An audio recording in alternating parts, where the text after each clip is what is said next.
some damn good basketball. And it continued in Cleveland, Monte. Yeah. 15 of his 19 points in Cleveland came in the second half. Yeah. 12 of those 19 came in the fourth quarter. Yeah. And he threw up the money sign, hit some big threes.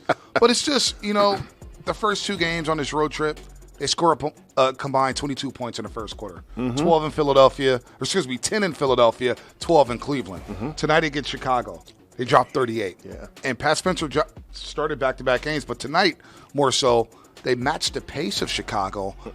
And a minute 57 seconds into the game, they had already scored 11. Yeah. Quentin Post is getting wide open threes. Pat Spencer's getting 2 feet in the paint. Yeah. So when Steph does come back, we know who the backup point guard is right now. We have to. It's got to be Pat Spencer. Yeah, who else? Yeah, it's got to be. It's got to be Pat Spencer. And then you welcome in D'Anthony Melton.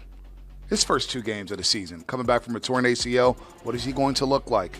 Well, he's picked up right where he left off from back on November 11th when they beat the Dallas Mavericks at Chase Center. He only played 6 games last season, but he's picked up where he left off, and he's hitting a 3. He's defending. His defense on Tyrese Maxey on the final possession. He forced Maxey into a tough shot. Yep. You just tip your cap to VJ Edgecombe for making a heads-up play and utilizing his athleticism. But Melton's back. And now Steve Kerr's starting to form a rotation here, Monte, where we see 10 players play in the first quarter, and 10 players played in the first quarter, and not one of them was Jonathan Kuminga. Okay. We'll get there. Before we get to JK, let's talk about Melton for a second. Let's look at what's happened on this road trip. And I say that because, Pat Spencer's gotten a lot of the love. Yep. Deservedly so, man. He's balling. I think Pat Spencer, is something that this team gives this team something it needs. He gets that bulldog mentality, man. He brings it to you. And, he might be a little bit pompous. He believes in himself. Yeah. He's arrogant. And so far he's backing it up, okay?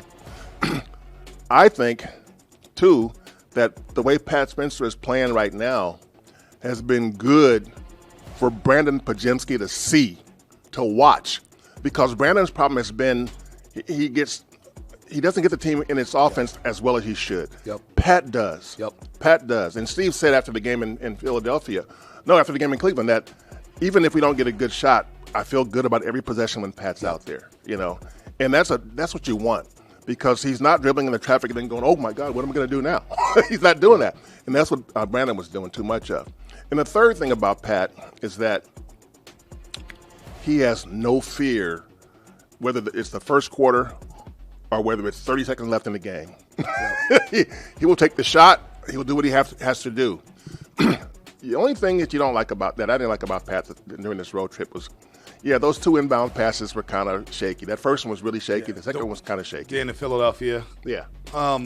Buddy Hield and D'Anthony Melton. Yeah. It was like a receiver and a tight end, or a receiver and another receiver running a route into the same spot. Yeah.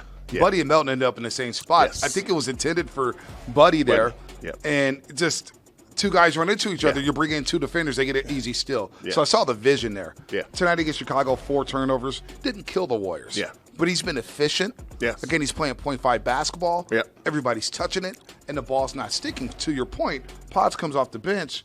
He dropped 21, 8, and 7. By far, Pod's best game in the last few weeks. So easily. he was able to play off the ball because we saw Spencer and Pat and Podziemski on the floor at the same time. Yep. So to see them on the floor at the same time where Pat's handling the ball, he'll give it off to Podziemski. Podziemski, hey, make a move here. Yes. He was much more decisive. Also, you can't forget about Jimmy Butler making a return after missing 2 games with the left knee soreness. But allowing Pods to play off that basketball, I think helped big time. And Podziemski understands now. Pat's coming for minutes. Yeah. So you better bring a game every single night, or Steve Kerr will make the determination that you will not play much. Yeah, I think Brandon also realizes now that he doesn't have to do the things he thought he had to do, even though he didn't really have to do them ever. Know your role. Know your role. You don't have to put together the team, carry the team. That's not your job. You have players around you that can do that. Now, you mentioned Melton earlier. The thing about D'Anthony is that you don't see him make the ugly mistake. Yep. Like, whoa, what the heck? You don't see that from him. And he gives you something on defense. We have talked how many times this season about the Warriors' point of attack defense. Ad nauseum. So now you have a guy who, coming off ACL, looks pretty dang good right now. You're managing his minutes. He's not playing back-to-backs, but he's a guy who can give you that when he's out there. Mm-hmm. He can play really good defense against the best players in this league because Tyrese Maxey is not a joke. No.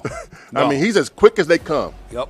And he can pull up and hit the three. So if you can stick with Maxey in a crunch time moment, that tells you something about what Melton can do. So, yeah, how long will it be? I think it'll be a matter of time before he's in the starting lineup. I'm with you because they've had, 12, 13 different starting lineups so 13, far this season. Yeah. And that's been the case in, 8 straight games? 7 straight games, excuse me. Different lineups. So at some point, Steve Kerr, I know he wants to. This coaching staff wants to. And these players want to know their roles. Let's get a natural rotation. Yeah.